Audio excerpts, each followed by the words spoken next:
Falou. Graça e paz, irmãos, que amém. Vocês que estão aí atrás, se quiserem chegar aqui mais perto, se quiserem, tá bom? Muito bem. Hoje nós não vamos olhar para aquele mural ali, certo? Nós vamos mexer bastante nele, mas hoje nós vamos falar sobre alguns conceitos importantes sobre esse assunto. Antes de nós falarmos alguma coisa, vamos ler um pequeno versículo sobre esse assunto.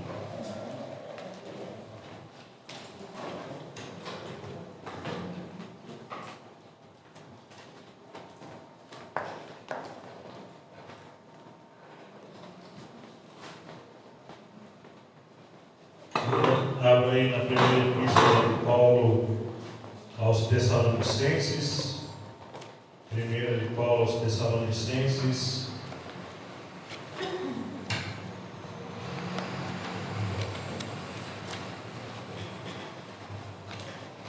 Glória a Deus.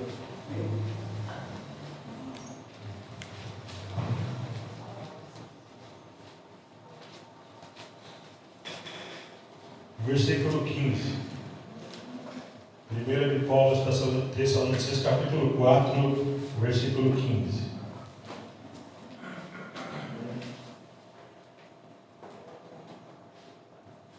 Diz assim: Dizemos-vos, pois, isto pela palavra do Senhor, que nós, os que ficarmos vivos para a vinda do Senhor, não precederemos os que dormem. Porque o mesmo Senhor descerá do céu com alarido e com voz de arcanjo e com a trombeta de Deus, e os que morreram em Cristo ressuscitarão primeiro. Depois nós, que ficarmos vivos, seremos arrebatados juntamente com eles nas nuvens a encontrar o Senhor nos ares, e assim estaremos sempre com o Senhor. Irmãos, o que é escatologia? Para começar, você vê que é um mural cronológico e escatológico. Né? Você vai falar assim: não sei o que é cronológico e não sei o que é escatológico. Cronológico está relacionado ao tempo, certo? Então, se você olhar aqui, só para dar uma pincelada rapidinho, olhando para cá, aqui, se você vai ver aqui é a barra do tempo, está vendo? Aqui é a barra do tempo. Aqui você vai ver, aqui nesse mural tem todos os temas ligados aos últimos tempos, né? Então a gente vai começar o nosso estudo semana que vem a partir daqui. Eu fiz esse estudo em colunas. Nós vamos explorar essa coluna, essa coluna, essa coluna, depois vamos para essa, assim nós vamos. Toda essa parte aqui, toda essa parte aqui é Apocalipse, certo? Então aqui nós vamos ver a questão das trombetas, dos selos, das taças. Aqui, essa parte aqui, que corre, você vai ver uma setinha aqui, ó. Essa é a nossa parte final, que nós vamos seguir nessa seta aqui, ó, subindo, aqui, desce para cá, e aqui, então nós chegamos aqui na chamada, no Lago de Fogo, juízo final e a Nova Jerusalém. Então nós temos que seguir passo a passo, não dá para correr, certo? O que é necessário para estudar escatologia? Escatologia é estudo das últimas coisas. O que é necessário para a gente poder estudar esse assunto? A gente precisa de orar bastante, ler bastante, não só a Bíblia. É bom nós lermos livros relacionados à história. E nós precisamos também de que Deus, irmãos, nos revele certos assuntos que estão escondidos, certo? Então, eu gastei 6 meses fazendo esse mural. 6 meses, ao tempo que eu estava desempregado. Isso foi há 2 anos atrás, mais ou menos. Gastei 6 meses, tentei fazer deu errado. Eu morava numa casa pequena e começou a mofar. Então nós mudamos de casa, então eu fui montando, seguindo as figuras, procurando ler, entender. Se você vê esses pontos aqui com barrinhas vermelhas, ó, tudo versículo. Isso aqui é tudo texto. tudo com barrinhas, vergonhas de base, tudo são textos que a gente está aqui, tudo são textos relacionados. Nós precisamos muito de revelação para estudar isso. Porque, por exemplo, você vê uma profecia como essa aqui, uma besta com 7 cabeças e 10 chifres. A gente precisa entender o que é isso aí. Se alguém, um leitor simples da Bíblia, ou mesmo um pastor de muito tempo, lê isso, ele desiste. Ele desiste logo, porque precisa ter associação. Eu vou falar sobre isso com vocês. Nós vamos ver aqui no estudo de escatologia, vai ter que haver muito paralelismo. O que é isso? Paralelismo. Nós vamos ter que associar. Por que eu tive a ideia do mural? Alguém fala assim, por que eu não fiz de computador isso aí? A ideia do mural foi o seguinte, irmãos. Quando eu chegar aqui, quando eu chegar nesse ponto aqui, eu vou ter que estar associando, traçando os paralelos da linguagem moderna, linkando. Eu vou ter que linkar tudo isso aqui, com essas profecias aqui, todas elas que Deus deu ao profeta Daniel. Daniel é essencial saber para nós estudarmos escatologia. Não adianta, irmão, querer pregar sobre as últimas coisas estudando Mateus. Não adianta querer pregar sobre as últimas coisas ficando em Tessalonicenses. Não adianta você querer pregar sobre essas coisas só estudando Apocalipse. Não dá, irmãos. Nós vamos ter que fazer muito paralelismo com os velhos homens do Velho Testamento, os profetas lá do Velho Testamento. Por exemplo, Daniel, ele fala muito sobre o anticristo. Jesus só deu uma pincelada. Jesus falou assim, quando virdes o abominável da desolação no lugar santo, quem lê entenda. Mas um versículo só, falando do anticristo, você precisa de informações em outros lugares, para traçar o paralelo. Aí você vai em Daniel, Ezequiel, Zacarias, Naum, todos eles falam um pouquinho do anticristo. E quem foi que detalhou bastante foi João no Apocalipse. Ele fala bastante do anticristo. Muito bem, nós vamos precisar traçar muitos paralelos. Há muita profecia na escatologia chamada profecia em projeção. O que é isso? E profecia progressiva também. A profecia, por exemplo, foi dada num pequeno ponto dela no Velho Testamento, certo? E no Novo Testamento foi dado mais informação. Então a profecia progrediu, certo? Não ficou preso somente nas informações que Deus deu a Daniel. João vem e completa o que Daniel escreveu. Muito bem. Vamos seguindo aqui. Algo que é muito notado no estudo da escatologia é que não se estuda a profecia como os outros textos. Por exemplo, usando um exemplo de pregação. Quando você vai pregar alguma coisa, você tem que ir para um texto. Primeira coisa que um pregador deve fazer, orar, certo? Ele deve orar primeiro. Se ele recebeu o convite para pregar, agora o próximo passo é orar. Orar, pedir a Deus, que Deus dê a ele um texto, um tema. Depois que você tem o texto em mãos, você precisa de um tema. Um tema. Toda a informação que você vai pregar naquele dia tem que sair, tem que responder o tema. Por exemplo, se as pessoas perguntarem quando vai ser a vinda do Senhor, você não tem essa informação. Jesus não deu. Se eu for aqui falar com vocês, eu não consegui descobrir aqui, lendo e estudando tudo isso, quando vai ser a vinda do Senhor. Não dá para a gente responder isso. E graças a Deus que não dá para responder isso, irmãos. Graças a Deus, sabia? Porque ia ser um desastre uma informação dessa nas nossas mãos, até na mão dos crentes. Nós íamos, muitos pastores que não são pastores de verdade, e iriam usar isso para manipular a vida de muitas pessoas. Então essa informação nós não temos. Então o que acontece aqui? A gente precisa nesse estudo, a gente precisa entender a questão da profecia. Por exemplo, uma profecia como essa aqui, se eu for perguntar para vocês, se vocês sabem me responder, os irmãos conseguem ver as figuras daqui?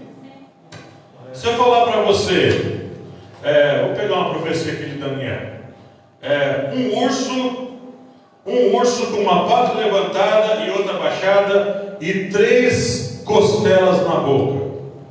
O que é isso para você? Alguém sabe responder aqui? Não dá para responder, irmão, sem estudar.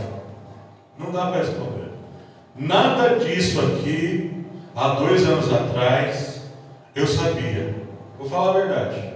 Nada disso eu entendia. Eu já preguei sobre a segunda vinda de Jesus. Os irmãos vão entender isso. Nós vamos linkar todas essa profecia, essa e essa. Nós vamos linkar as 3. Que uma está ligada com a outra. Deus foi dando a Daniel, passo a passo, as profecias para ele poder entender o que ele recebeu antes. A profecia não pode se estudar, irmão, como por exemplo, o que fazer no meio da crise? Um tema. Você vai pegar um texto como Mateus tem muitos, os evangelhos tem muitos, né? Clamar a Jesus, depender dele, mas a profecia não pode se estudar dessa forma, irmãos. A profecia é diferente. Por exemplo, existem textos na Bíblia, no Velho Testamento, que o profeta está falando de uma coisa do seu tempo. Ele está falando da crise que eles estão passando ali diante dos babilônios, dos assírios e diante dos povos que surgiram. Mas no determinado momento da profecia aparece assim: porque assim diz o Senhor, no grande dia da batalha. Ele não está falando da batalha relacionada àquele tempo. Ele está falando dessa batalha aqui, ó. O profeta, ele entra num êxtase, como Daniel entrava, e Deus dava uma revelação ligada a esse tempo. Por isso que a profecia tem que ser estudada de uma outra maneira. Porque às vezes o que você está lendo não tem ligação com o tempo que está sendo falado da profecia. Está ligado a esse tempo aqui. Certo? Muito bem. Vamos. Os irmãos estão entendendo ou estou sendo muito complicado? Amém. Amém. Muito bem. Uma outra coisa que a gente precisa entender nisso aí é entender o contexto do texto. Irmãos, a gente escuta muita pregação, é triste falar isso, mas a gente escuta muita pregação de muitos pastores que eles falam coisas que não têm ligação nenhuma com o texto que eles leram. Certo? Então não pode falar o que quer. Nós não podemos subir aqui e falar o que a gente quer. Esse negócio, abre a Bíblia, vê um texto, irmão, aqui está escrito assim, isso aí. Não, você não pode fazer isso. Você tem que entender o contexto, por que aquilo foi falado, para quem aquilo foi falado, qual a relação daquele texto para aquele povo e para a gente hoje. Por isso que tem que fazer uma coisa hoje na pregação, que é contextualizar, trazer a mensagem para os nossos dias.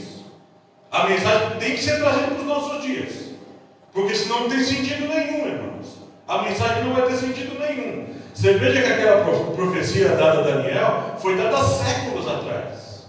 Há séculos atrás, irmãos. Mas a palavra que foi dada a ele ainda não se cumpriu.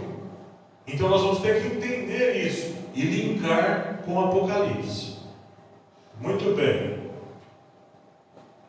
Nós vamos ter que recorrer aqui. Você veja como o negócio é importante que o povo de Deus saiba. Tem citação das últimas coisas em Deuteronômio, Jó, Salmos, Isaías, Jeremias, Ezequiel, Daniel, Oséias, Joel, Amós, Obadias, Miqueias, Naum, Abacuque, Sofonias, Ageu, Zacarias, Mateus, Marcos, Lucas, João, Atos, Romanos, 1 e 2 Coríntios, Efésios, Filipenses, Colossenses, 1 e 2 Tessalonicenses, 1ª e 2ª Timóteo, Tito, Hebreus, 1ª e 2ª Pedro, 1ª e 2ª João e Apocalipse. Todos esses livros trazem citações desse assunto aí. Alguns falam muito e alguns falam pouco, outros só dão uma pulverizada no assunto, depois muda de assunto, mas nós temos que ir atrás desses assuntos. Muito bem, vamos agora falar, eu vou falar algumas palavras meio difíceis aqui, mas eu vou traduzir para os irmãos. Seria interessante que todo pregador, toda pessoa que se dispõe a pregar, conhecesse um pouquinho, pelo menos, o básico de grego e hebraico também. Seria interessante conhecer um pouco dessas línguas, porque o Novo Testamento foi todo escrito em grego e o Velho Testamento em hebraico e aramaico. E às vezes as expressões do Velho Testamento têm um significado muito profundo, mais do que a gente lê na nossa tradução. Por exemplo, quando se fala de segunda vinda, vai aparecer a palavra parousia. É P-A-R-O-U-S-I-A. O que é parousia? Parousia é segunda vinda visível. Isso significa parousia. Segunda vinda visível. Essa palavra aparece muitas vezes no Novo Testamento. Tem uma outra palavra no grego que é epsinagoge. Uma palavra fácil de falar, né, irmãos? Epsinagoge. O que é epsinagoge? Reunião num lugar. Reunião num único lugar. Isso aí é o que vai acontecer quando Jesus voltar. Haverá um epsinagoge, uma reunião num lugar. Airo. Airo significa guardar antes ou guardar fora. Airo significa guardar. E outra palavra que significa guardar é terel. Essa é a palavra que você vê lá em Apocalipse 3:10. Como guardaste a palavra da minha paciência, também te guardarei do dia da ira que há de se manifestar sobre todo mundo. Ali a palavra guardar é terel, guardar dentro. Eu sei, irmãos, e isso aqui vai gerar um certo choque, que a grande maioria da igreja hoje acredita que vai escapar da grande tribulação, né? A grande maioria da igreja hoje prega que nós não estaremos nesse período aqui.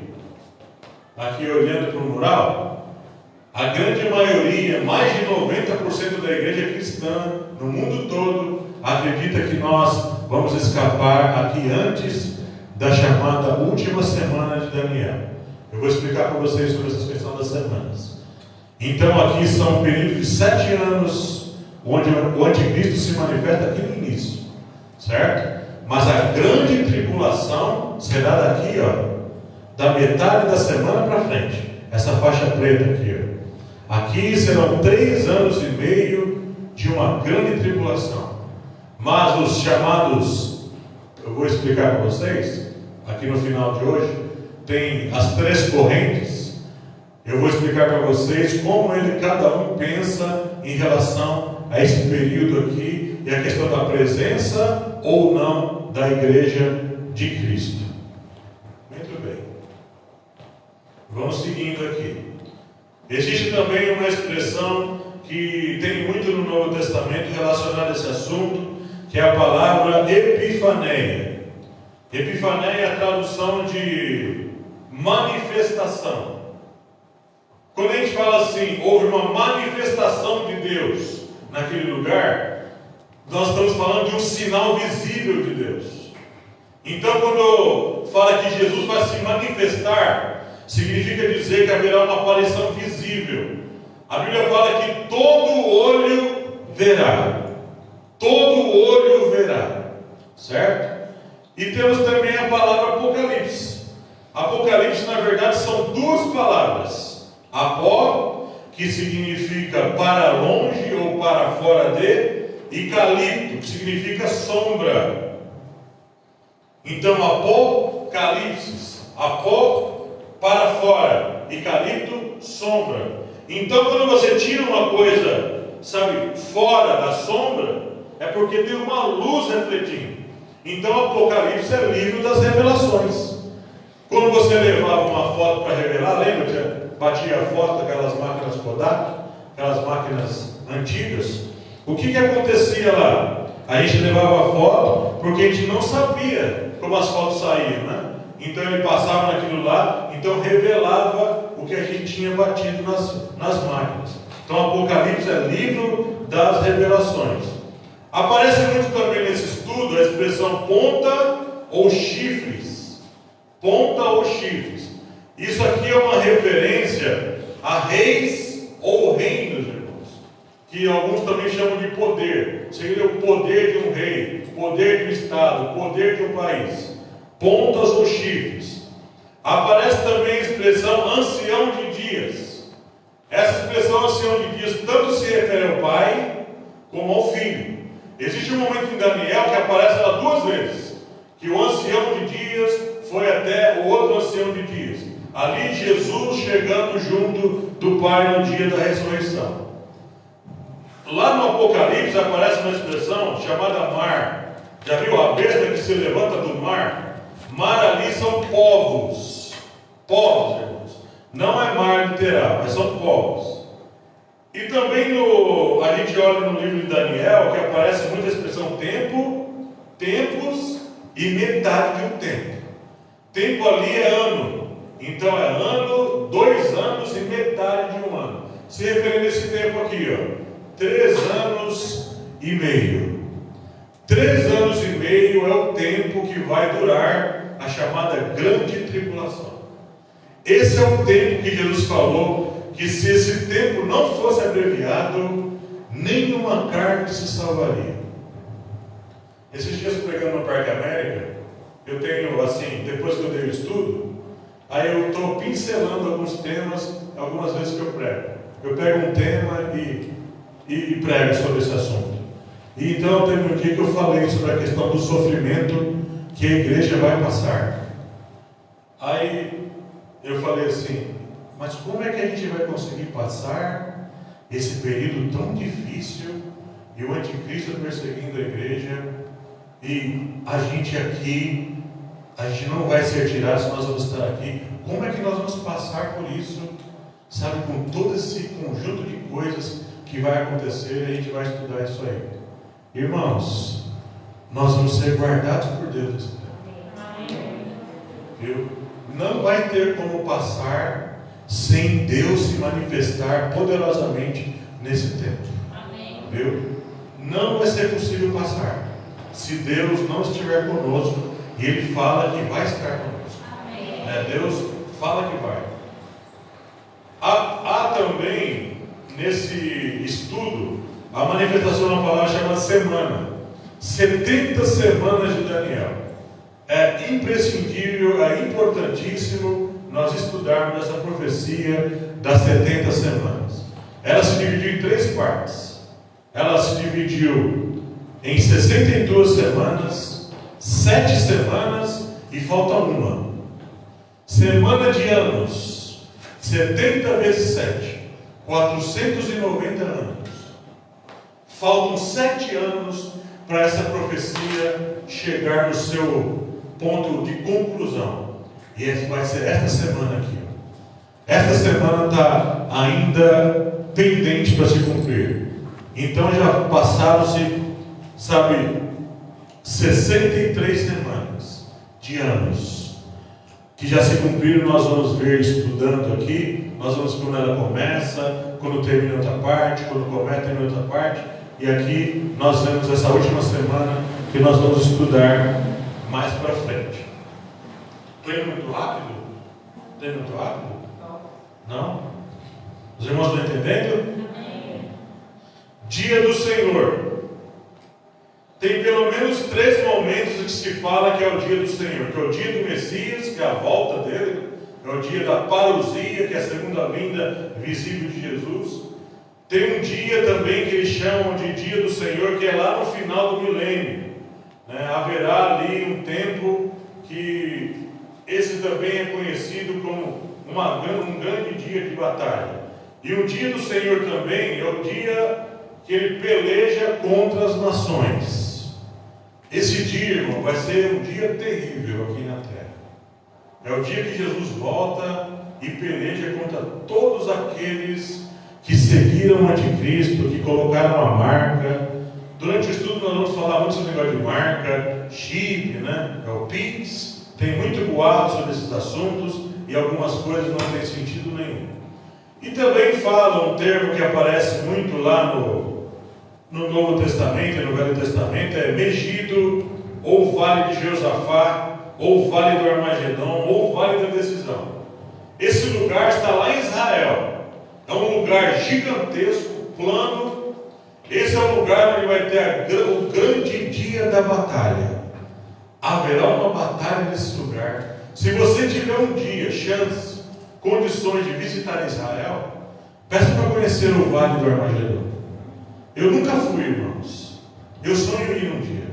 Você fica numa montanha e você consegue ver o vale, o lugar que vai ter uma grande batalha no dia do Senhor, no dia que Jesus voltar. Muito bem, depois de nós entendermos um pouco dessas expressões, que de vez em quando eu vou usar no estudo, seria importante nós entendermos alguns pensamentos sobre esse estudo chamado estudo de escatologia. Jesus, por exemplo, ele falou muito de sinais. Jesus falou muito de sinais que antecederiam a sua volta. Irmãos, tudo nesse mundo, tudo, absolutamente tudo, é pautado por sinais. Você, como pessoa, você é conhecido e conhece coisas na sua vida por sinais. Você sabe quando está envelhecendo. Você sabe quando o seu cabelo está ruim ou está bom. Você sabe, por exemplo, quando você não está bem. Você sabe, por exemplo, quando internamente você não está bem. O seu corpo manifesta sinais. A criação, as árvores, elas dão sinais também. Toda a criação. Os bichos dão sinais. O céu, Jesus falou assim, quando o céu está assim, vocês falam, vai chover. Quando o céu está assado, você fala, vai vir sol hoje. Quando vem uma neblina forte numa noite, a gente fala o quê? No dia seguinte vai ter sol. Vai ter sol. Tudo foi pautado por sinais. Deus quis fazer assim. Se você olhar aqui no mural, numa maneira simples de pensar, o que são todas essas coisas que vão acontecendo na barra dos anos, aqui no tempo? Sabe o que é isso aqui, irmão? São placas de sinalização. Como que você sabe que, por exemplo, você está a 3 quilômetros de chegar numa tal cidade quando você está na estrada? Tem uma placa sinalizando lá. Então, o que acontece aqui no tempo? Deus, através dos sinais que vão acontecendo, Ele está sinalizando. Ó, está mais perto. Olha aqui, está mais perto.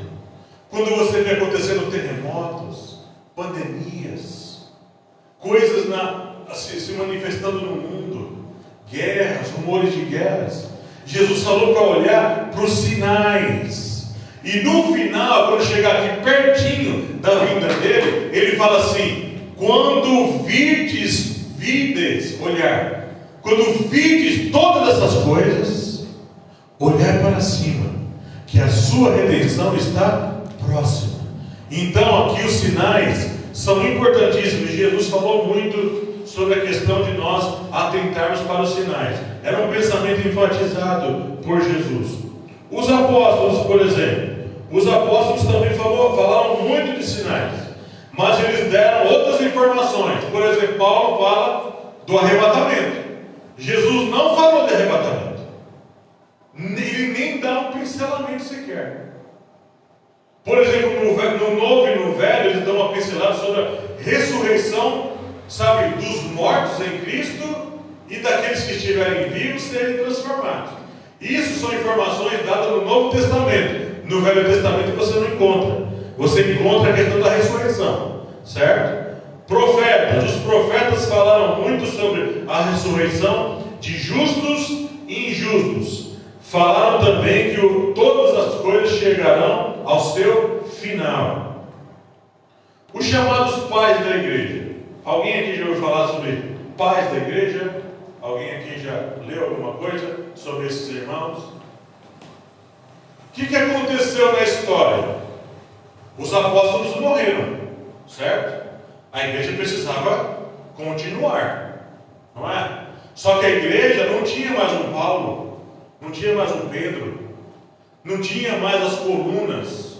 Então o que aparece na história da igreja? Os pais da igreja, homens, irmãos, homens que estudavam, mestres. Eles não eram pregadores fervorosos, mas eram mestres. Esses homens destrincharam muitos textos de Paulo, eles destrincharam muitos escritos de Pedro, e eles escreveram incansavelmente sobre esse assunto aqui. Quando os pais da igreja surgem, tem 3 assuntos que eles eram um acordo entre eles: não pode parar de pregar. É arrependimento de obras mortas, não pode parar de pregar isso, irmãos. Senhorio de Cristo, não pode parar de pregar isso. Só que a igreja hoje entrou numa maré, e a outra pregação deles era a segunda vinda. Mas o que a igreja fez na história? A igreja entrou na tal da teologia da prosperidade. E isso ganhou força a partir de quando? Década de 70 para frente. A igreja entrou muito numa doutrina que eu vou falar aqui para vocês, que é a questão do arrebatamento secreto e da vinda antes da grande tribulação. E isso domina a igreja hoje. Se você falar hoje para muitos crentes que gostam desse assunto, que a igreja vai passar a grande tribulação, eles ficam até bravos. Não, Deus é bom, Deus é amor, Deus não vai deixar a igreja passar por isso aqui. Não vai deixar passar. Nós vamos escapar aqui. Eu vou explicar para vocês, hoje ainda, eu vou falar sobre esse assunto. Tá bom? Muito bem, os pais da igreja enfatizaram esse assunto muitas vezes. Esse era o pensamento que eles iam passando para frente. As mídias eletrônicas. As mídias eletrônicas ou os filmes modernos, tem alguns filmes que falam desse assunto. Tem aquele filme Ladrão na Noite, né? Se alguém aqui gosta de ver filme evangélico, Ladrão na Noite, Deixados para Trás, 1, 2, 3, 4, até o 5. O Deixados para Trás, por exemplo, quem é que fica? Há um arrebatamento lá que as pessoas somem, né?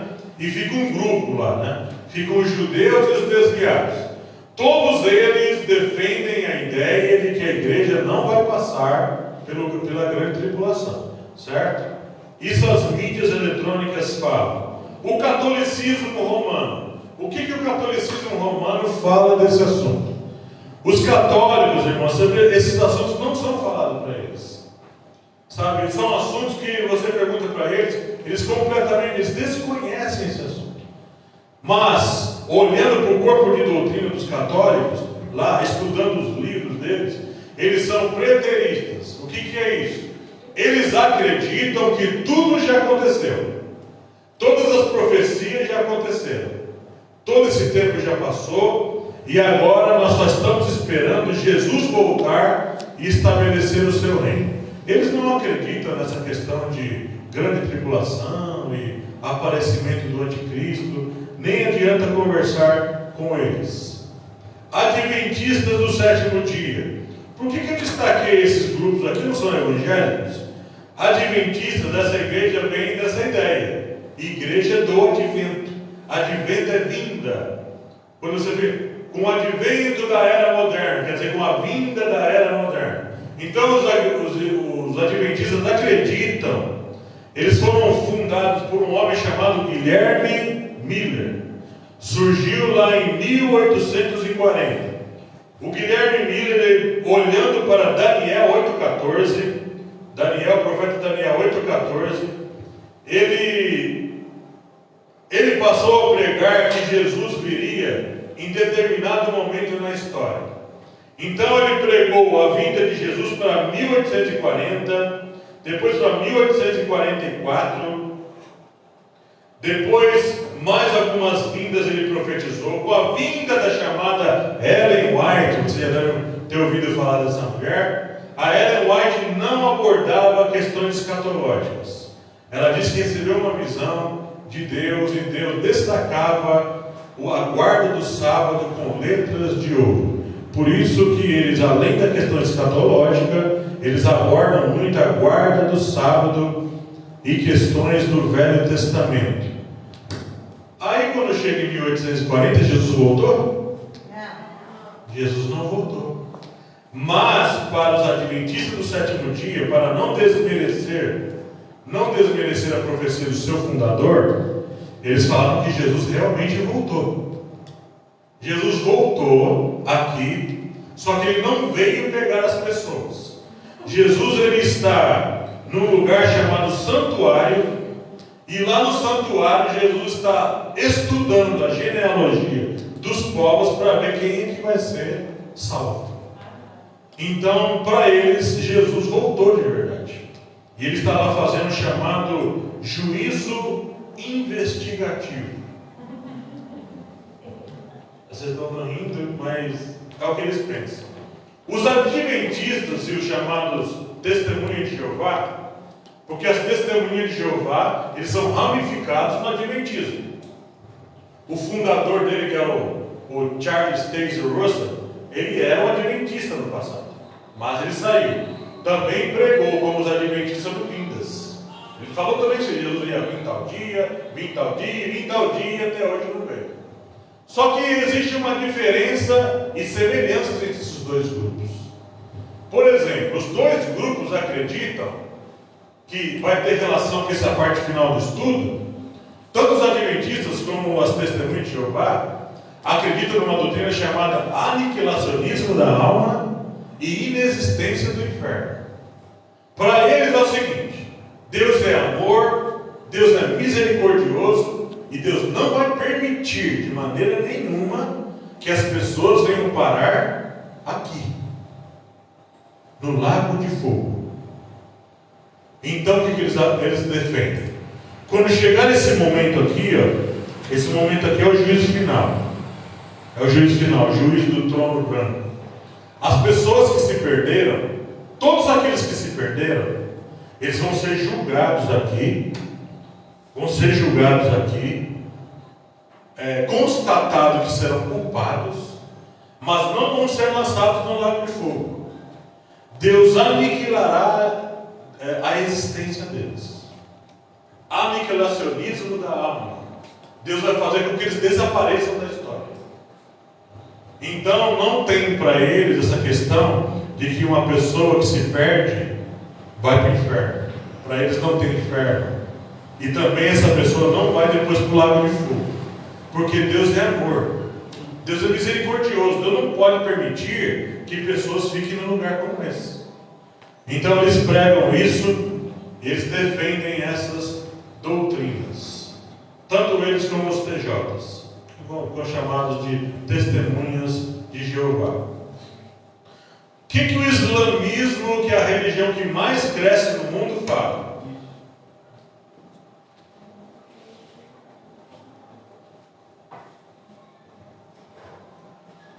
O islamismo defende que um dia, não sabemos exatamente que dia, Alá vai voltar, né? E Alá vai executar juízos sobre todos os ímpios que não seguiam Maomé. E após o grande dia do acerto de contas, todos os cristãos, principalmente os homens, vai ter um harém com mulheres de todo tipo para nós homens. Viu? Então, quem quiser seguir o Alá, né, você vai ter um lugar bem precioso lá no Lago de Fogo, junto com o diabo e os demônios, né, se você seguir o Alá e seguir Maomé. Então, isso é o que eles defendem, isso é o que eles acreditam. Eles não acreditam em doutrinas cristãs. Eu destaquei aqui grupos místicos. Esse grupo também é um grupo que cresce muito. Tem até um filme chamado Presságio. Esse filme é interessante você assistir, viu? Tem lá no Netflix. Esse grupo acredita que um dia, cada vez mais pessoas estão seguindo isso, viu? Eles acreditam que um dia haverá uma nave espacial dessa do tamanho do Independence Day aí, várias delas, e essas naves virão para a Terra, e vai resgatar todas as pessoas que fizeram coisas boas. Os outros serão, no filme mostra, no filme, todos os outros serão destruídos por uma rajada de fogo que vai consumir tudo que existe. Então, irmão, pessoas que têm a cabeça meio grande como eu, não vão caber nessas naves, viu? Esse grupo místico é aquele que também defende a questão de que na Terra nós já temos ETs vivendo aqui. São os chamados reptilianos. Já ouviram falar da questão dos reptilianos? Gente que tem olho riscado como réptil. Essa questão dos reptilianos, você veja como o negócio é velho. Começou com um filme que é uma série chamado V, a Batalha Final. É antigo esse filme. Eu assisti esse filme. Quer dizer, esses ETs vêm para cá, eles vestem a nossa roupa, eles se fazem de humanos, mas por dentro são répteis. Então, essa história dos reptilianos é antiga. Tem esse grupo e muita gente está seguindo eles. Agora eu quero fazer uma pergunta para vocês aqui, ver se vocês conseguem responder isso. Qual a importância de gastar tempo estudando esse assunto? Alguém gostaria de dar uma resposta? Pelo menos duas respostas. Não ser enganado. Não ser enganado, muito bom. Qual a importância de estudar um assunto desse? Para nós como igreja? Conhecimento e confiança. Confiança em que sentido você fala? Confiança como? Confiança de que, lógico, de que a gente vamos estar lendo e, acima de tudo, a gente vai estar ciente de tudo aquilo ali, e que a Bíblia, lógico, acima de tudo, é cada vez mais confiável. Qual a importância, por exemplo, de se saber de sinais? Saber que está no caminho certo. Eu quero que você avance um pouco mais. Qual a importância de estar vendo os sinais acontecendo? Quando virdes, Jesus falou, quando virdes, quando olhar e ver. Qual a importância de a gente ver? Por exemplo, o coronavírus. Está próximo. Associação, irmãos. Associação. Olhar e ver. Olhar e ver os sinais e associar com os textos. Na hora que acontece, você tem que lembrar. Está escrito isso. É aquele negócio de não ficar no meio de uma floresta sem um norte, sem uma bússola. Ou no meio do mar, sem bússola. Irmão, tudo isso aqui Jesus deixou como bússola para nós. Ele deixou como bússola para não ficar cego. Para não ficar como muitos desses crentes que tem hoje de boca aberta, irmãos.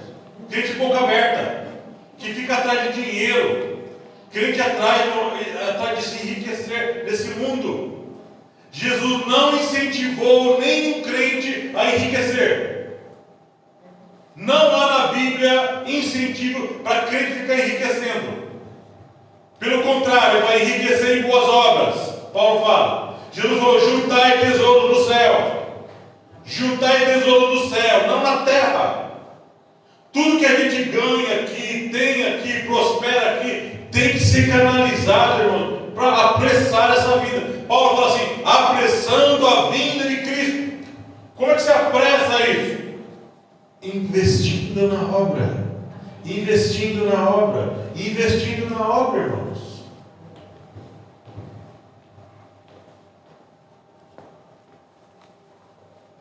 Outra importância está no fato de que aqueles irmãos que estão inteirados, sabendo do que está acontecendo, nada, irmãos, abala a fé dessa pessoa. Irmão, quando a gente vê o coronavírus, a gente vê a atitude de alguns crentes, é de dar dó, irmãos. Ai, que medo desse vírus, que medo disso. Irmão, tem que cumprir, usar a máscara, passar o álcool gel, respeitar o isolamento. Mas nós cristãos, irmãos, nós cristãos sabemos o que é isso. Nós não podemos ficar andando com medo dessas coisas. Não saio mais de casa para nada. Irmãos, onde está a nossa fé? Não foi o que Jesus falou para Pedro? Onde está a vossa fé, Pedro? Onde está a sua fé? Isso aí é novidade para você? Talvez Jesus falasse para você, é novidade para você, coronavírus? É novidade para você, peste bubônica, peste negra? É novidade para você, gripe espanhola? Não. Guerras vindo, terremotos em vários lugares. Não poderia ser novidade para nós essas coisas. Nós deveríamos saber. Então a importância de saber está no fato, irmão, de que quando nós sabemos, a gente enfrenta com confiança. E se morrermos, irmãos, se morrermos, a morte é o grande livramento do crente. Glória a Deus. A morte é o grande livramento para a vida do crente, irmão. Irmão, você prefere continuar vivendo nessa vida que a gente vive, nesses bairros feios que a gente vive? Sabe, gente feia para todo lado, irmão. Eu te vejo todas essas coisas. Sabe, gente se matando nas ruas, polícia atirando para tudo que é lado, esses nóias no meio da rua, mano, velho, esse monte de coisa que não alegra o coração de ninguém, essas coisas.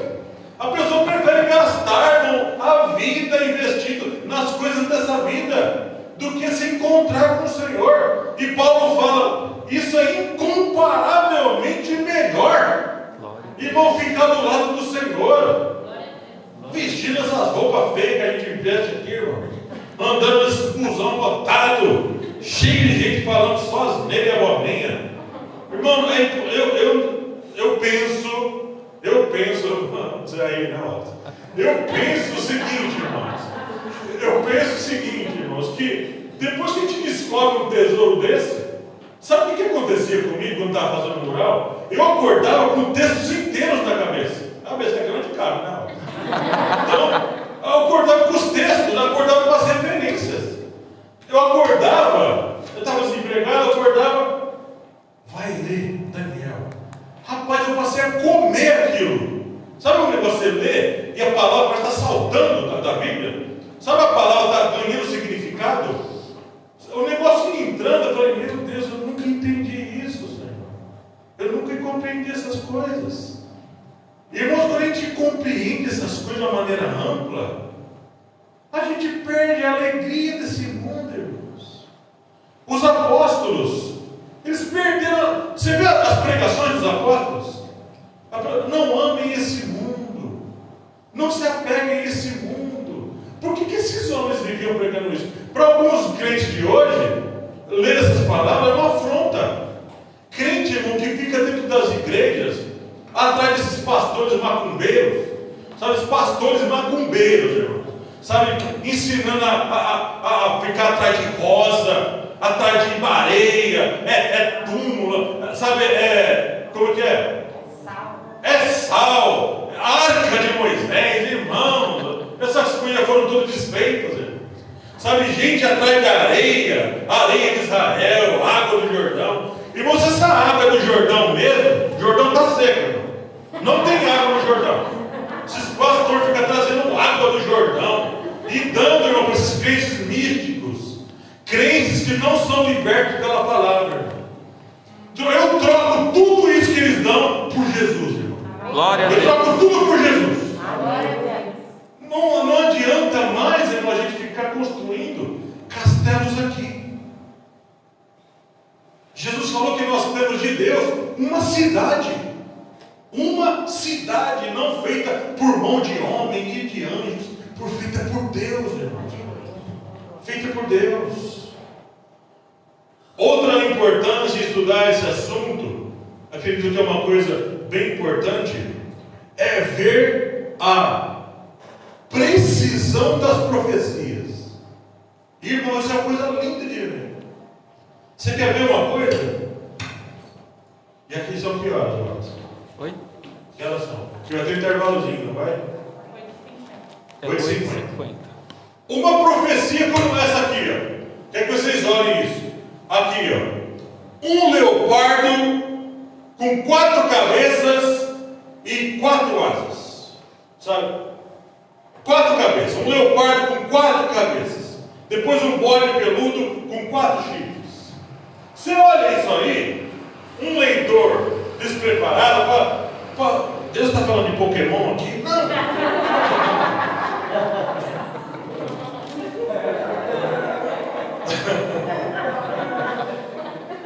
Um leopardo com 4 cabeças. Você tem que encontrar na história alguma coisa que explique isso aqui. Aí você vai para a história que a gente aprende lá na escola.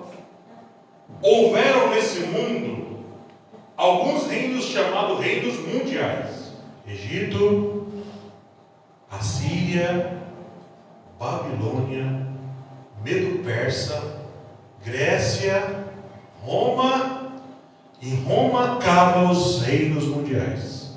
Não houve mais reino mundial depois que Roma é desfeita. Certo? A gente vai ver nessa profecia da estátua, aquela mesinha vai ter que sair dali no dia. Viu? Nessa profecia da estátua, a ficha vai cair na sua cabeça de uma maneira, você fala, meu Deus, a gente está muito perto. Aqui, irmãos, o que acontece aqui? Esse povo, vou explicar, depois eu vou falar de novo disso.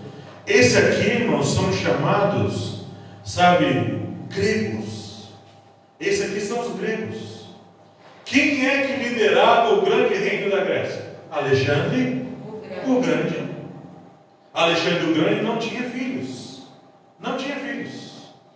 Alexandre o Grande, alguns dizem que era gay. Eu não sei, não tenho essa informação, não sei. Certo? Mas outros dizem que era um homem que tinha muitas mulheres. Não sei também. Ele morreu com 30 anos, de um porre de vinho. Isso aí falam que é verdade. O que acontece? Quando Alexandre o Grande morre, não tem filhos, não tem herdeiros. Quem é que recebe o reino das mãos de Alexandre? Seus 4 generais. 4 generais. Quem eram eles? Cassandro, Lisímaco, Ptolomeu e Seleuco. Está aqui, ó. As 4 cabeças. E Deus falou isso antes de acontecer para o nosso grande profeta Daniel. Aí, se você olhar aqui, isso é um paralelo só. Lembra que eu falei de paralelismo? Aqui, aqui e aqui. Nós vamos ter que traçar os paralelos para explicar o que está acontecendo. Pastor, por que eu tenho que estudar essas coisas velhas? Isso já aconteceu. Porque aqui vai ter informações que João no Apocalipse não teve. Só Daniel recebeu informações que nem João recebeu. Então vai ter que traçar o paralelo, porque o anticristo, quando se levantar, ele vai tirar muita coisa que ele fazia lá no passado. Muito bem. Deixa eu avançar nessa parte aqui com a importância. Por fim, estudar a escatologia é importante, pelo fato de que nós estudando passo a passo isso aí, nós, como eu já falei, nós vamos estar informados, nós vamos conseguir associar as profecias com o que está acontecendo agora. Nós vamos entender e ver na Bíblia respostas para coisas que estão acontecendo agora. Vamos para o intervalo? Aí depois eu falo a outra parte. Mas precisar de alguma coisa? Ficou alguma dúvida das coisas que eu falei que até agora está muito difícil? Podemos prosseguir? Só uma questão, pastor, que eu também me perguntava quando eu ouvia sobre os adventistas falarem que não existia inferno. Sim.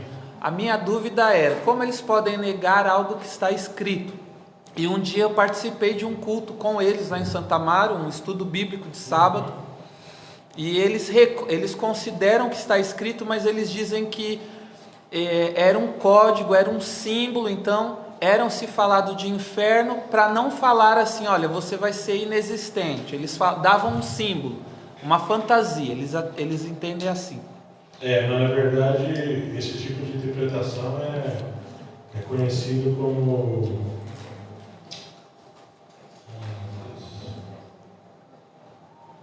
depois eu vou lembrar a palavra. Essa interpretação é muito perigosa, né? Porque Foi até bom você falar nisso. O texto bíblico, irmão, que a gente lê, aí, a Bíblia que você lê, que eu leio, o texto só tem uma interpretação correta. Só tem uma. Viu? Deus fala que significa isso, mas significa aquilo também. Então, por que, pastor, eu posso pegar um texto e pregar sobre temas diferentes? Porque o mesmo texto tem lições múltiplas. Lições múltiplas. Mas a interpretação é uma só. Viu? É uma só, irmãos. Tá? E quando a gente não consegue entender um texto, a gente precisa estudar, ler, orar. Tem uma coisa bem interessante, um texto que Paulo fala assim aos Efésios: para que vocês sejam cheios da plenitude do conhecimento da revelação de Deus. Tem muitos textos, por exemplo, a ideia de que gentios e judeus, eu vou falar disso lá na frente, gentios e judeus agora é um só povo. Deus deu isso para Paulo. Para Paulo, irmãos. Efésios capítulo 2. Somente Paulo tem essa compreensão de que agora gentios e judeus é um povo só. Para Deus não tem mais esse negócio, irmãos. Gentios e judeus, agora eu trabalho com gentios, trabalho com judeus. Não. Todos eles precisam se arrepender e receber a Cristo como Salvador, tanto gentios como judeus. Quem são gentios? Todos aqueles que não são judeus. Só tem dois tipos de povo na terra: gentios e judeus, certo? Todo mundo que não é judeu legítimo, descendente de alguma herança, algum povo judeu, é gentio, certo? Então a revelação é extremamente necessária para nós entendermos algumas coisas da palavra de Deus. Se o pastor pregar com revelação, irmão, quando ele prega com revelação de Deus, uma pregadora, prega com revelação de Deus, a mensagem ganha muito sentido, irmãos. É aquele negócio: puxa, eu nunca entendia isso, nunca compreendi isso. Olha, Deus deu para esse irmão. Então é isso, tá bom? Vamos fazer uma pergunta, só uma curiosidade minha. Pode ser. De repente, pode ter algum tipo de contradição. Por exemplo, eu tenho mais do que uma, lógico que tem algumas outras em casa. Por exemplo, essas Bíblias que falam Bíblias na língua atual, na língua de hoje. Isso na versão de hoje. Isso daí pode, de repente, mudar, de repente, a interpretação? Boa pergunta. As versões bíblicas, né? Tem muitas versões hoje em dia. Bíblia da mulher, Bíblia do pastor, Bíblia do missionário, Bíblia do obreiro, né? Nós temos assim, ninguém estuda grego, né? Ninguém manja de grego ou hebraico de uma maneira profunda. Só alguns irmãos têm essa capacidade. Então nós temos uma Bíblia que geralmente é a melhor e a mais confiável, que eu recomendo para quase todo mundo ter. É a Almeida, Revista e Corrigida. Almeida, Revista e Corrigida. Essa é uma das melhores Bíblias, que a tradução fica mais perto dos originais. Almeida, Revista e Corrigida. Eu não gosto da Bíblia da linguagem de hoje. Eu ligo, não gosto. Certo? Não gosto porque eu acho que alguns textos fogem muito do sentido que realmente está escrito lá no grego.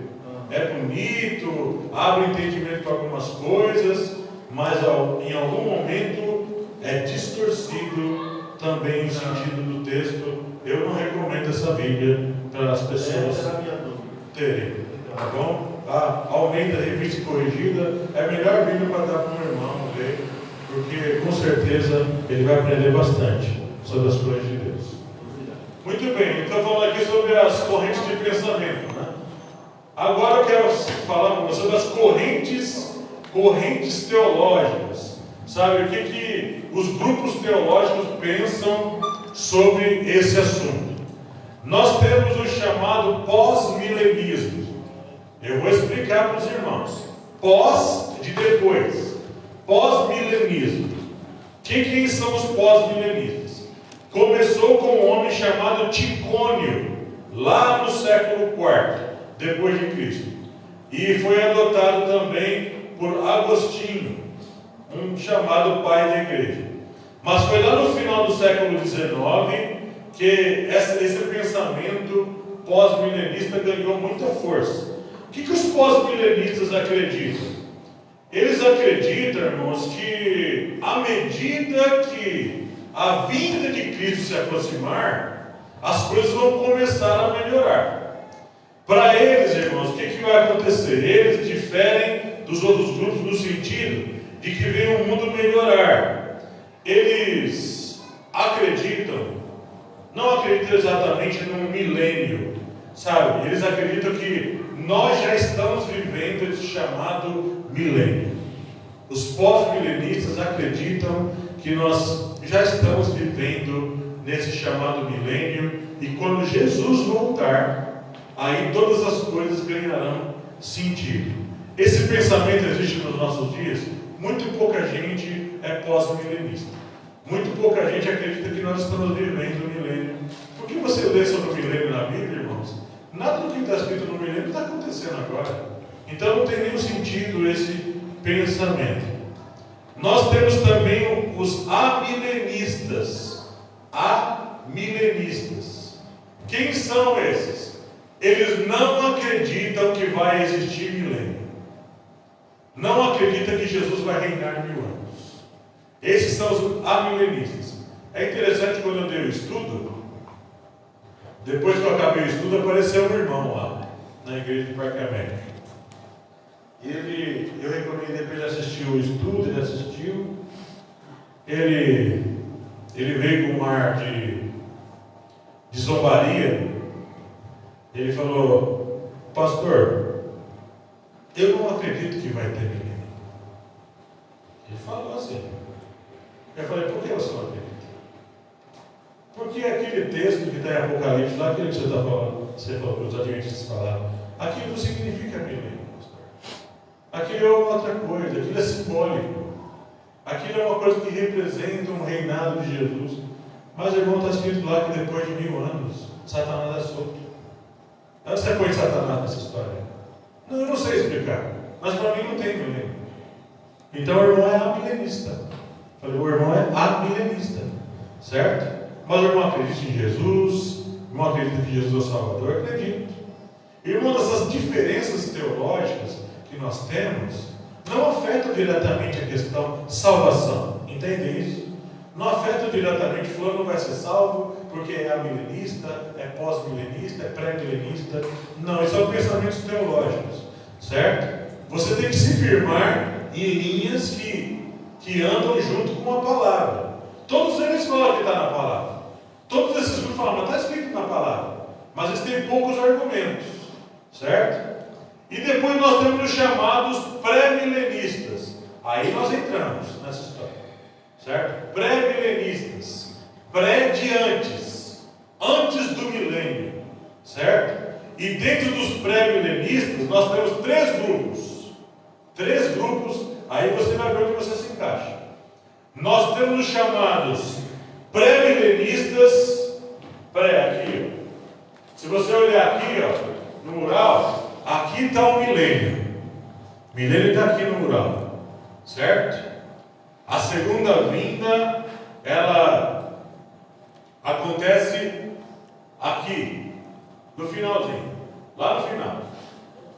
Mas nós temos 3 grupos, 3 linhas de pensamento: pré-milenistas, pré-tribulacionistas.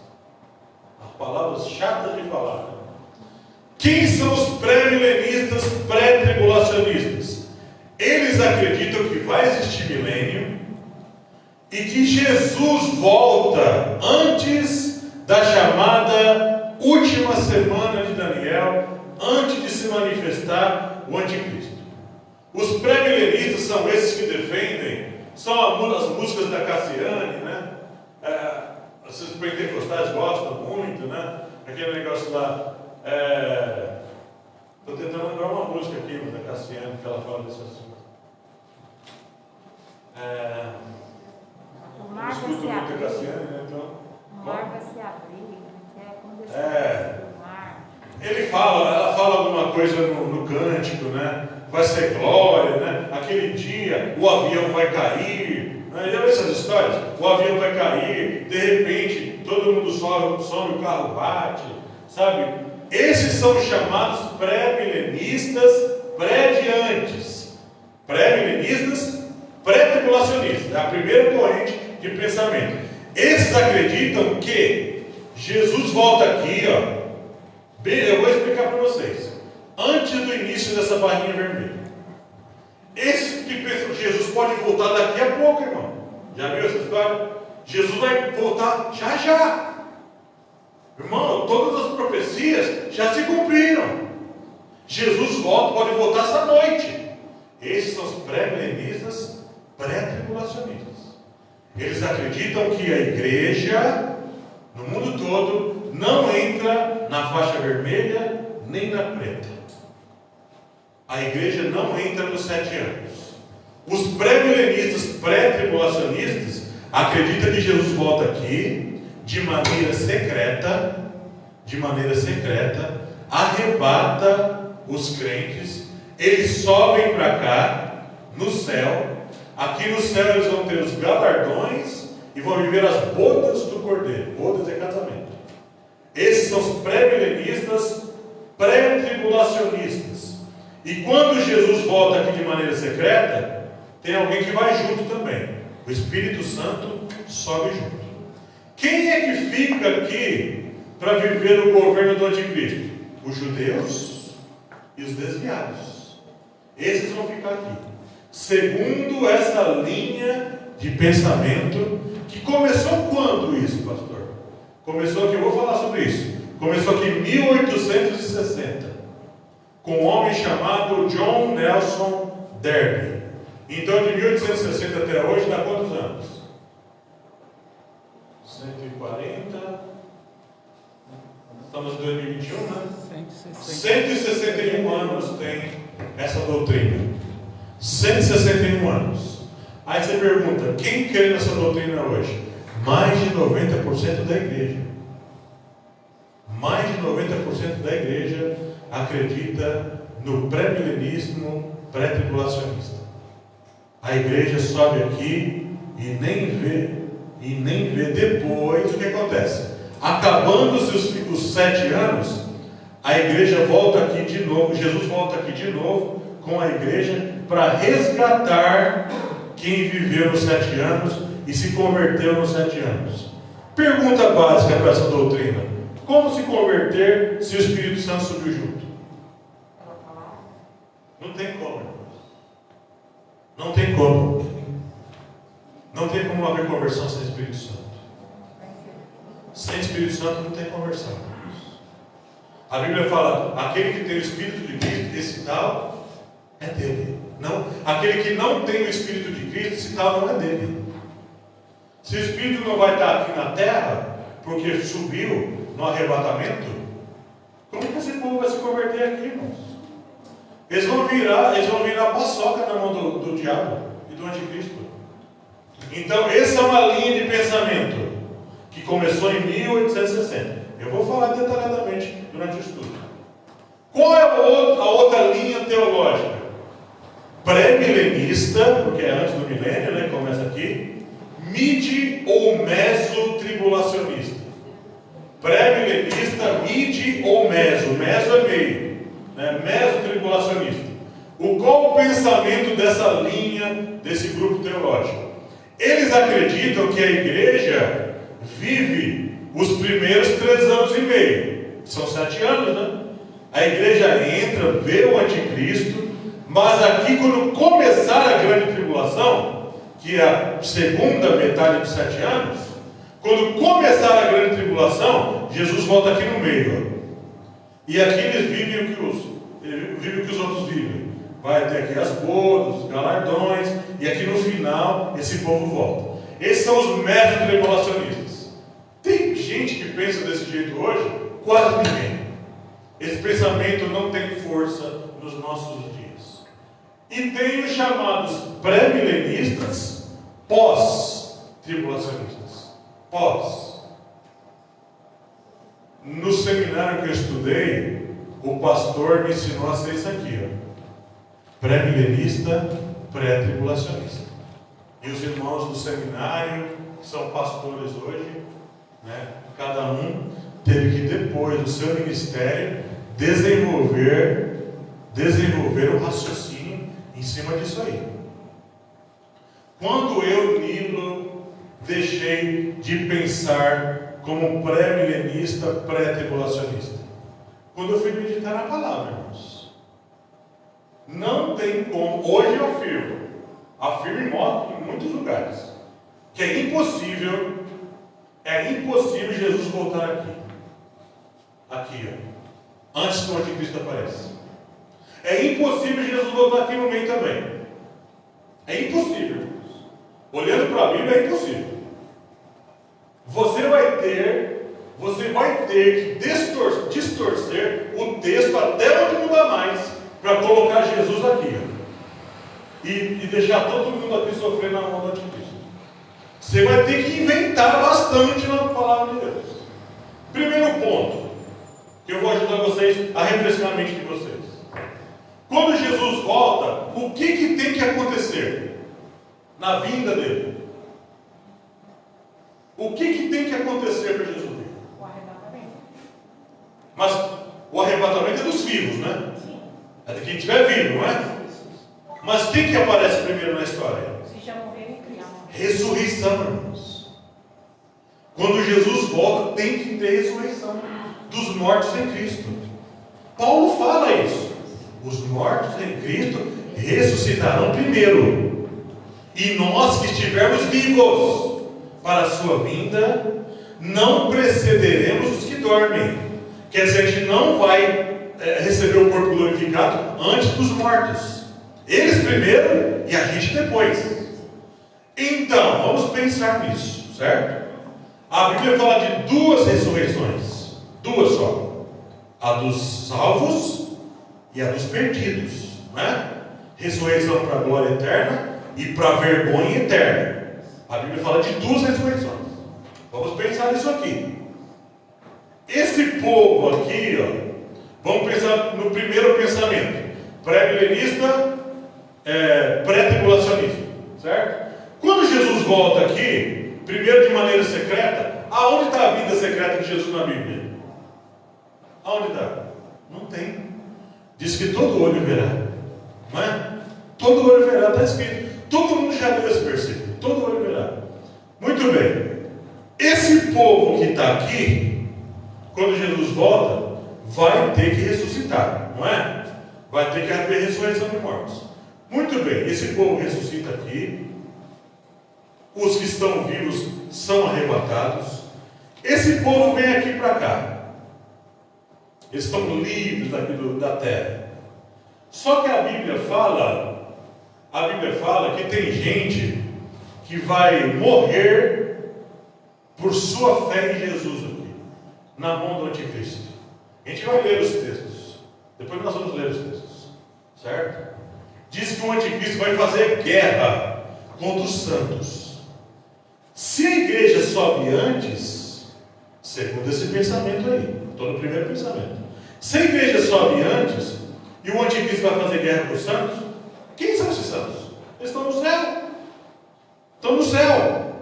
Eles subiram aqui no arrebatamento. O anticristo vai fazer guerra com quem? Não tem santo para guerrear aqui. Eles subiram. O anticristo não vai subir lá no céu para fazer guerra com eles.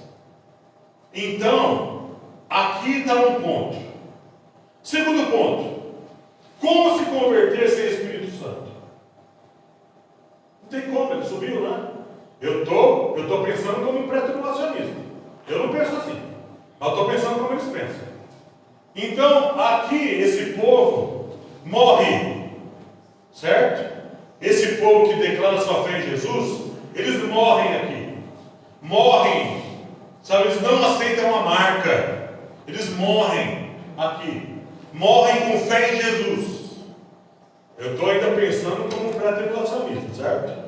Aí, segundo esse pensamento, acabando os 7 anos, Jesus volta aqui no final dos 7 anos. Jesus volta lá no final dos 7 anos. Esse povo que morreu aqui, pela sua fé, para Jesus resgatar eles, o que Jesus tem que fazer com eles?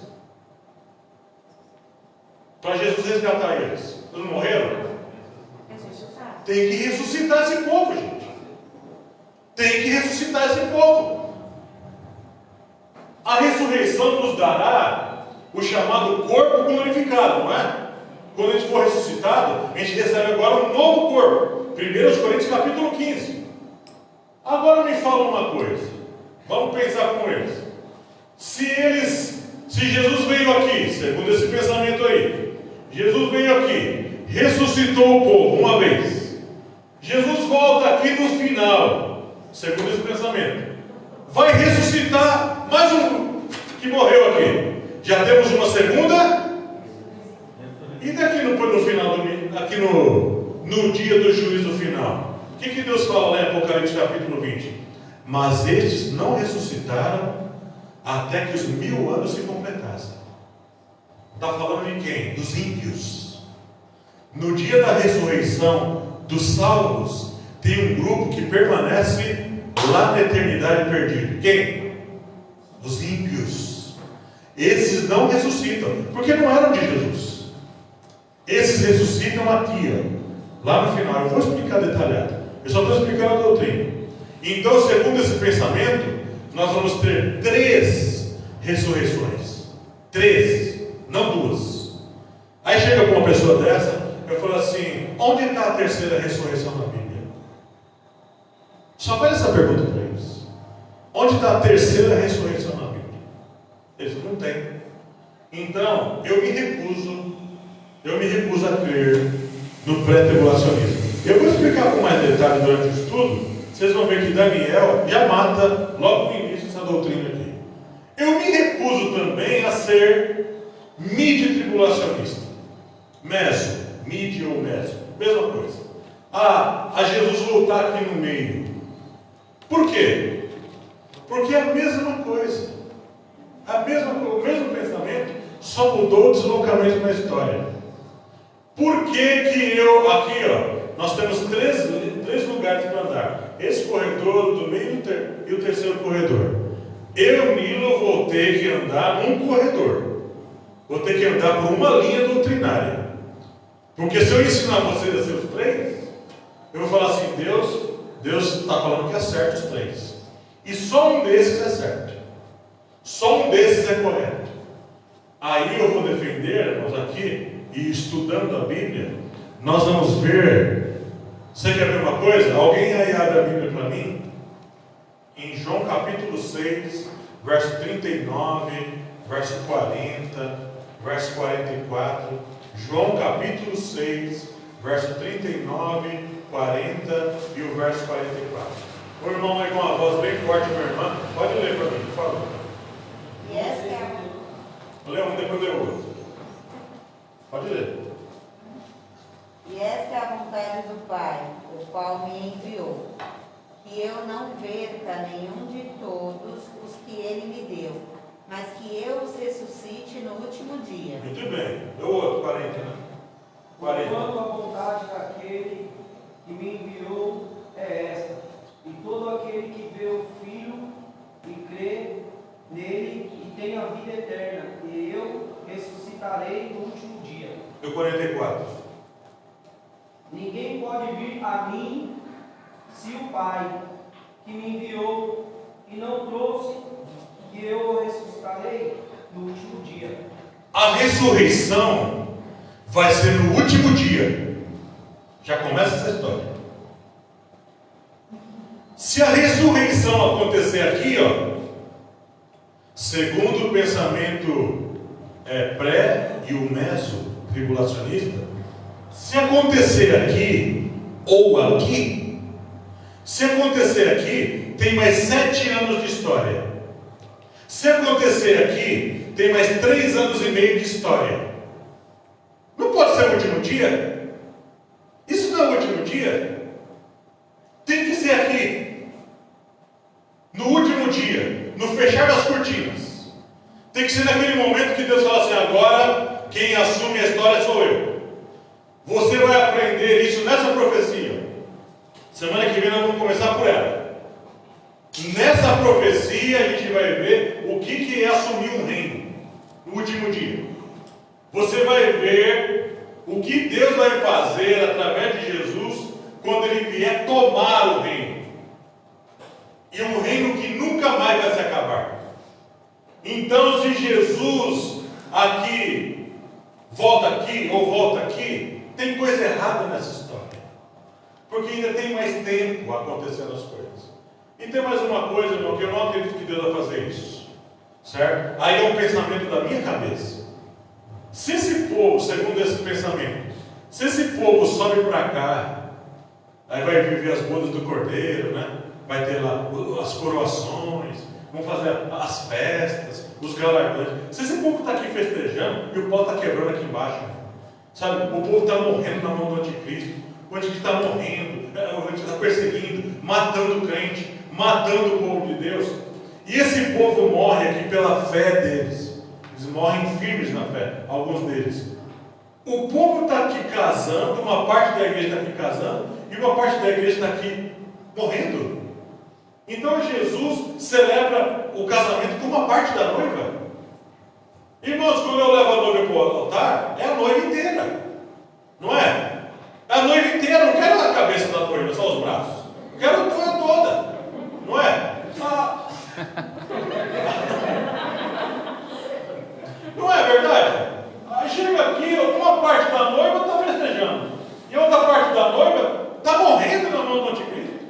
Quando chega aqui, Jesus vem resgatar o resto e vai casar de novo. Vai casar de novo com o resto que morreu.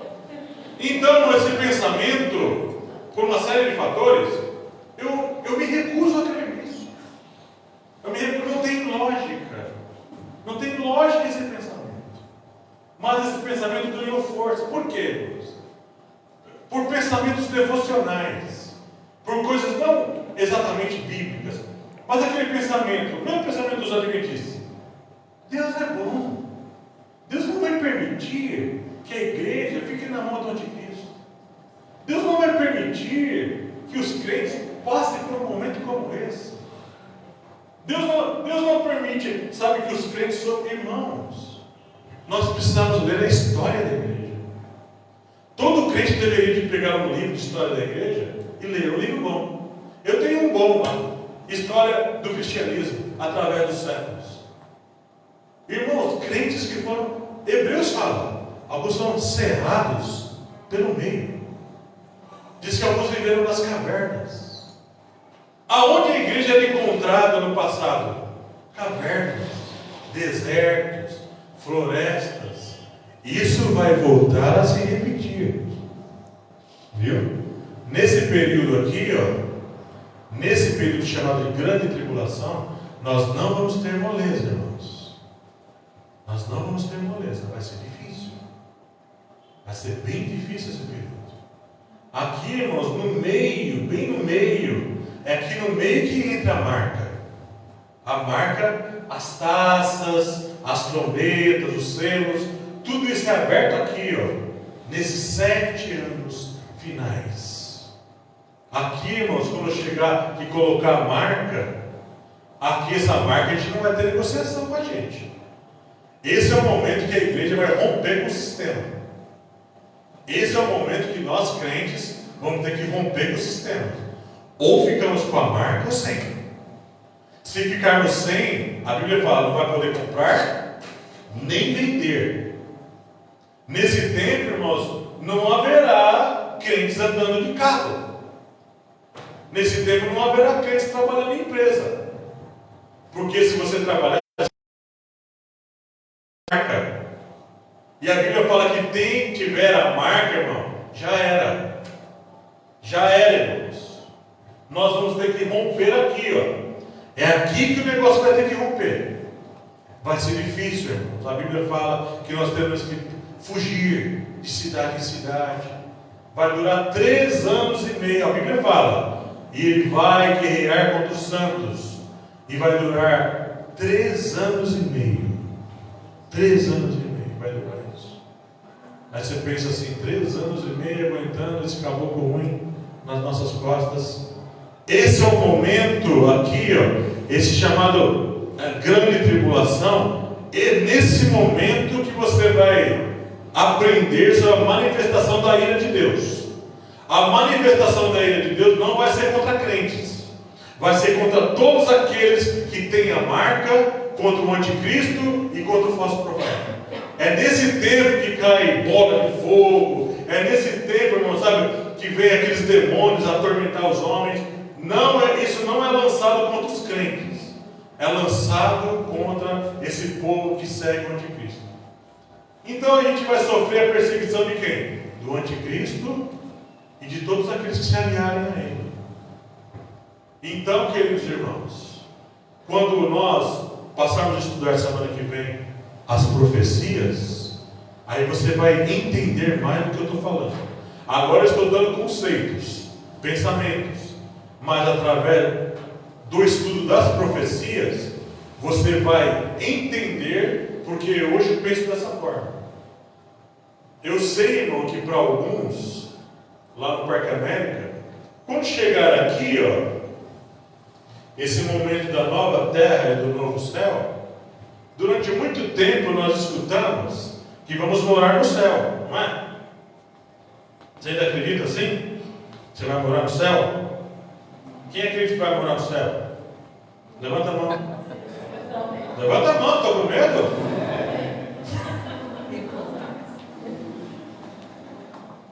Nós não vamos morar no céu, irmãos. Quando eu fui preparando passo a passo o estudo, quando eu cheguei nesse ponto aí o bicho foi feio. Quando o pastor Ricardo fala, o negócio estreitou de vez. Falei, meu Deus, como é que eu vou falar isso? Então Povo que... nós não vamos morar no céu, nós vamos ser sócios de Jeová?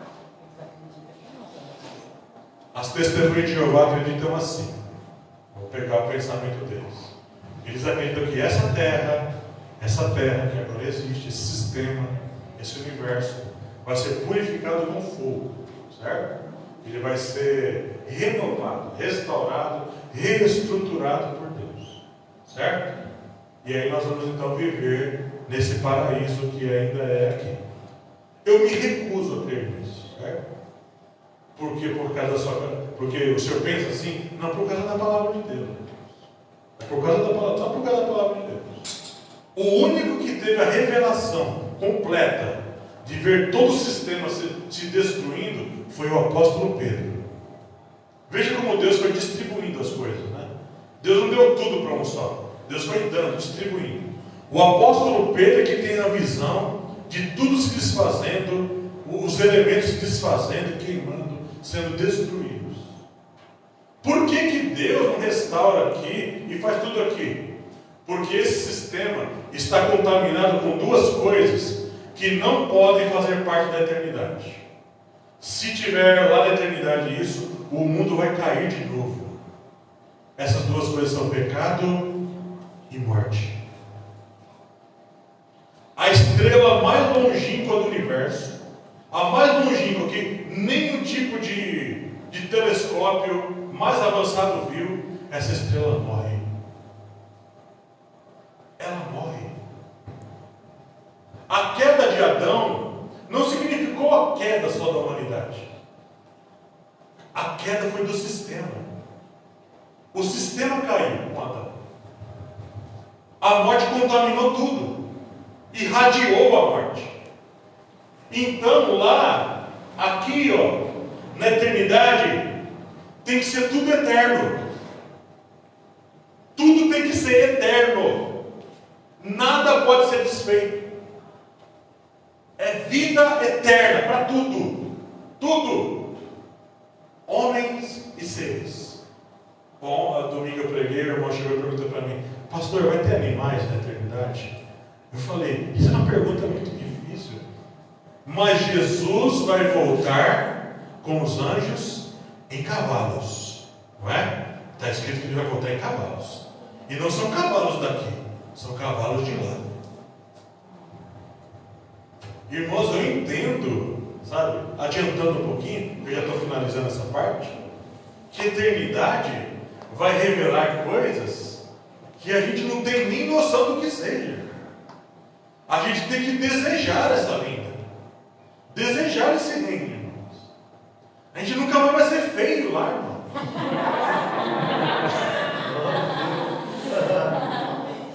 Não teremos corpos estranhos como temos aqui, não é? Primeiro que o corpo vai ser glorificado. Jesus, com o corpo glorificado, comeu, bebeu, passou por porta fechada. Jesus, com o corpo glorificado, estava aqui, de repente estava em outro lugar, sem se deslocar. Veja que a questão dos anjos, Jesus falou que nós seremos como os anjos, né? Veja que os anjos possuem um deslocamento muito rápido. A velocidade da luz é 300 mil quilômetros por segundo. 300 mil quilômetros por segundo. Por isso que a gente vê nesses filmes, né? Fulano se deslocou na velocidade da luz. Já viu aqueles filmes de Star Wars? Sabe? Quando a nave solta aquele facho de luz, ela se deslocou na velocidade da luz. Irmãos, a eternidade vai ser uma coisa mais gloriosa e mais maravilhosa que nós vamos poder provar, e vai ser para sempre. E uma coisa maravilhosa nessa história, é pensar no Deus que a gente serve. Sabe uma coisa interessante? Nós vamos viver eternamente com Deus, vamos viver do lado dele. A Bíblia vai falar, a gente vai ler isso. A gente vai estar do lado dele, mas nunca chegaremos a conhecer o que ele conhece. Nós nunca atingiremos, mesmo com o corpo glorificado, nós nunca atingiremos o nível de Deus. Nunca seremos Deus. Por isso que será glorioso estar sempre, a Bíblia fala, e os teus servos o servirão. Por isso que a gente vai servir a Deus. Eu sirvo a Deus hoje, irmãos, sabe, por entender a grandiosidade dele e entender que não tem como, irmãos, não se dobrar diante de um poder e de uma glória como essa que ele tem. Então, queridos irmãos, nós vamos andar por essa linha de pensamento pré-milenista, pós-tribulacionista. Eu sei que isso vai chocar muita gente, e se viesse muita gente da Assembleia de Deus aqui, seria muito bom se eles viessem, né? A gente ia mostrar pelas Escrituras o engano do pré-tribulacionismo e do meso-tribulacionismo. É uma doutrina enganosa.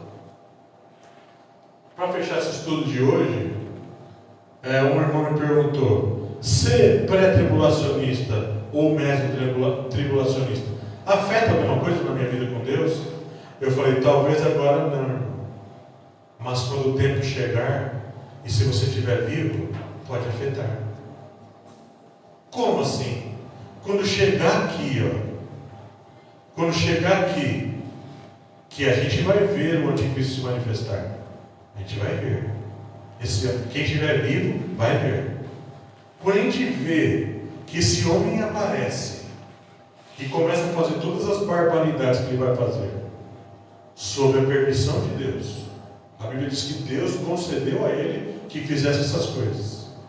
As pessoas que eram pré-tribulacionistas, eles viveram essa realidade e falaram assim: puxa, a gente não subiu, aí Jesus não veio, ele está aí, o camarada está destruindo nossa vida e Jesus não veio, nós fomos enganados, mentiram para nós.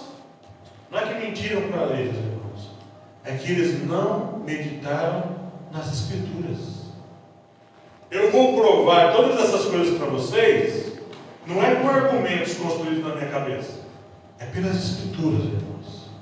A partir da semana que vem, traga a sua Bíblia, viu? Traga um bloquinho de anotação, que nós vamos meditar ponto a ponto. Eu vou mostrando para vocês e traçando os paralelos e fazendo as associações. Quando chegar aqui, nós vamos aprender juntos. Tá bom? Fala, legal. No final das contas, a gente mora no céu. É mesmo, acabei de responder. Ninguém ia dormir essa noite. Eu prefiro deixar vocês no suspense.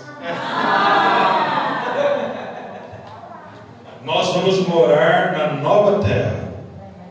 Na nova terra. Veja que quando João tem a visão da cidade, e via a nova cidade que do céu descia. Do céu descia. Certo? Se vamos morar no céu, para que a cidade tem que descer do céu? Né? E aí Deus fala assim: e Deus morará nela. O trono do Cordeiro e do Pai estará nessa cidade. E para fechar essa dúvida, né, isso era uma coisa que os homens do Velho Testamento já falavam. É que a gente passa pelo texto correndo. Vou citar dois textos, um de Jesus e um lá dos Salmos.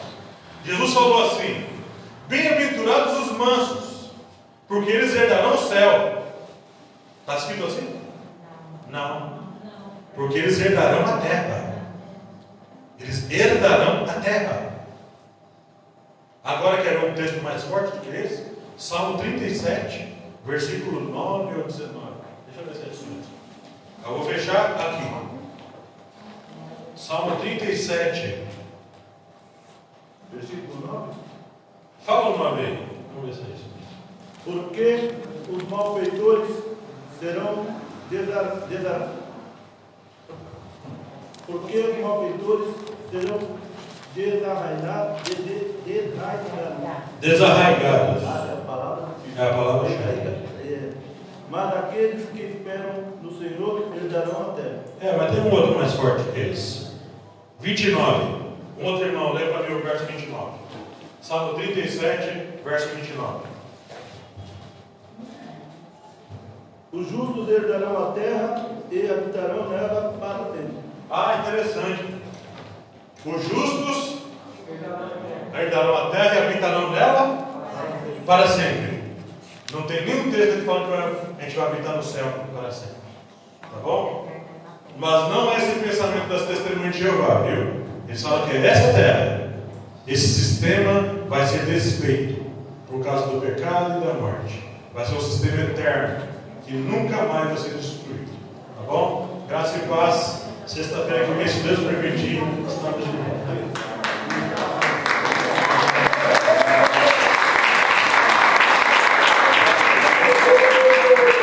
Irmãos, nós vamos fazer um Semana que certificado. vem traz mais um. Nós vamos fazer um certificado para quem tiver no mínimo 80% de frequência. Olha aí. Amém? Então ali o Gidu está com um caderno. Pastor, eu não quero certificado, nem vou voltar mais. Fique em paz. Pastor, eu quero certificado. Põe seu nome completo ali, com letra de forma, legível, que é o nome que vai sair do certificado. Amém? Você que está assistindo de casa, é certificado para quem está aqui presencial. Então você que faltou hoje, você ainda tem chance de receber o certificado. Amém? Para que serve, pastor? Para me arrumar um emprego? Não serve. Uma lembrança, se um dia você quiser participar de um debate, você mostra que você já estudou, de repente, nos dê alguma credencial aí, algo sério, para algum tipo de trabalho, no sentido de estudo teológico. Amém? Então, no mínimo 80% de frequência. Por favor, não esqueçam, graça e paz, e até sexta, em nome de Jesus. Amém. Obrigado, irmão. Vocês são amém. Amém.